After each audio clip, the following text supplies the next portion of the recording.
Hey everybody, we're back with a really interesting video, I hope. This is a concept group of figures made in the McFarlane style. All of them are McFarlane bases except the Scarecrow on the left, but I'll give you his story in a minute.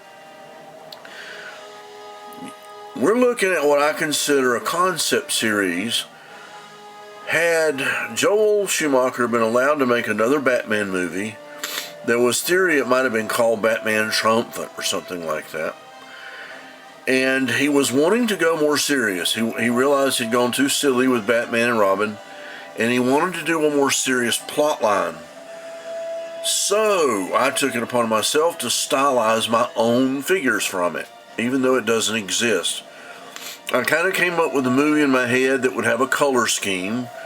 If you remember, Batman Forever was sort of green with the Riddler theme, a lot of green stuff. Batman and Robin had the red because of Robin's red and the red themes in that.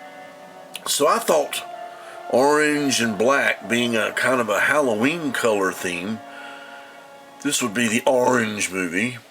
Or at least the fall. There would be a lot of autumn imagery in it, a lot of falling leaves and autumny stuff. And it would be sort of an autumn story for Batman. It would be Alfred will have passed away. He's, not around. Dick Grayson will have left the nest as Robin and gone off on his own as Nightwing now, and that's my Nightwing. And yes, if you've seen him before, it's because I did a video on the Nightwing figure some time ago. And I did a video on the Batman and the Harley, and I think they're together. The Harley and the Scarecrow were in a video together. So what I did, I got a little music playing in the background, so I figured it'd be the same basic theme. He'd probably have the same music, but just different style for this one. And there's one new character, a new figure that I've never shown. This is a new figure I finished more recently. And it's an updated Batgirl. It's like, what if the Batgirl character from Batman and Robin left and went to college? And again, poor Batman was left on his own. Bruce Wayne was left. There was no Alfred. There was no Robin. Batgirl had left. He was on his own. And he changed his style. He was in the black and gray now. I used the Sonar suit from Batman Forever, repainted it black and gray theme. You garner the nipples. There's no nipples on these suits. I figure Joel will have learned, so hey. But he's wearing that look, and so you've got Clooney in a little more cool looking style, I think. He looks a little more like the comics Batman. And again, that's something that Joel Schumacher said he wanted to do.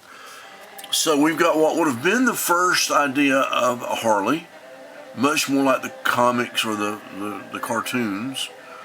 A really cool classic Scarecrow, which is a custom that I made. I'm very happy with it. I think it turned out well. It's using a Mattel figure or two and some cloth. There's dangly bits that I added. And it's a Mattel figure of actor from the one from Jurassic Park. Wait a minute, I can't think of his name. It's only key to the story. We'll come back to that in a minute. You know who I'm talking about, though, if you paid attention. And so anyway, we've got these characters that are probably Jeff Goldblum. Thank you, Jeff Goldblum. So, and I've got an alternate Jeff Goldblum head, by the way, as Professor Crane. So I figure Batman's alone. He's talking to Dr. Crane as a psychiatrist, little knowing the man's getting information and doing the fear toxin in Gotham City. And so Harley and him sort of team up. Harley being a return to the Joker sort of honorary person that worships the Joker. And again, you're bringing in Batman's past, and so Batman's fighting crime on his own, except occasionally with some help from Nightwing, who's out there being not quite as gripey as he was in Batman and Robin. And we get Batgirl, who's off at college, sees that Batman's working alone, so for the big finale, whatever that might be, she comes into town to help. And she's got a whole new costume. That's my idea. I said, well, what would she do? Well, let's say she worked out. She's more buff. They can't make fun of her for being fat in the suit, which I never thought she was fat. Anyway, I thought she looked pretty hot. But I said, okay, so the actress works out and she's there, or they got a different actress. Whatever. I don't really care. The movie doesn't exist. But again, real quick for how I got the figures made. The Nightwing should be easy. It's just a Robin without the cape and a repainted costume, gone are the reds, replaced with blues, made him a staff. And I think he's got a lot of attitude. I think he looks better as Nightwing than he does as Robin. Batman, again, we talked about him. I think he makes a great looking gray and black Batman. I like that suit for that. The Harley was 2 Harleys, a McFarlane zombie Harley body with a Mattel Harley head that I liked better. I liked her face and expression better. So that's how I made all those guys. That's how I made all them. So we're going to take a step back and look at Batgirl for a second, because she's the original one in this group. I'll just bring her forward. And yes, she's got a wired cape. What I did was, I took advantage of the costume and the lines in the costume of the Batgirl from Batman and Robin. Let's look at that one a second. Here's that one as she is in Batman and Robin. Now, it's a great suit. It's just like Batman. It's just like Robin. It's full body coverage.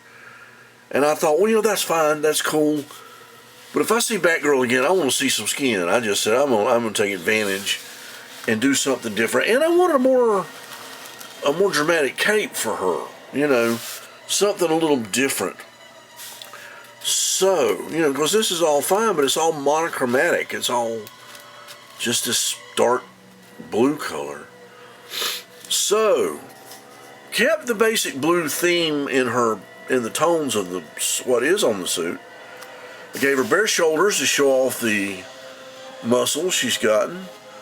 Really kind of emphasized the look. If you look of the this part of the suit, I thought that little bustier looking thing there, and I said, yeah, that looks cool, and made it like the belt sort of just loosely hanging there, on her hips, and all that's there. It's just on the suit. I just painted it that way and said, what the heck. The cape I kept in a gold theme. What I did was I layered some gold fabric onto some pleather, which I painted. You can paint some pleathers if you're careful with it. And I sprayed it with my Mr. Hobby Mr. Super Clear matte. Just misted it. And then put the gold fabric, which is a match to what's called old gold, Vallejo old gold. Yeah, and by the way, I got this from mixing black and an iridescent blue color that I found that's a craft paint that was a really pretty iridescent blue. So it just immediately, I kept the color scheme on Batgirl very simple. Dark black blue, midnight blue, and gold. And that's it. That's all. And her hair is hand-applied hair that is more of a gold tint than just blonde, the ash blonde or whatever she had. And that way I've got my Batgirl for this movie. And I figured, again, if we go for a sexier look, she would have a more interesting style. And the cape is wired, so I can do all kinds of cool stuff. Let's get her in here. And then we go. She can do some cool posability stuff. And we'll get Batman, Robin, Batgirl out of the way. And we're back to my set of 5. And I'm figuring this is McFarlane's style of releases. They would produce 5 figures in a set. One of these be a build-a-figure, probably the Scarecrow. Come with the sickle and the head and the things. So you get these 4, and it would build the Scarecrow, and you'd have the 5, and that's the McFarlane way. So that's kind of what I was thinking. And an imaginary movie, imaginary set of figures, imaginary style.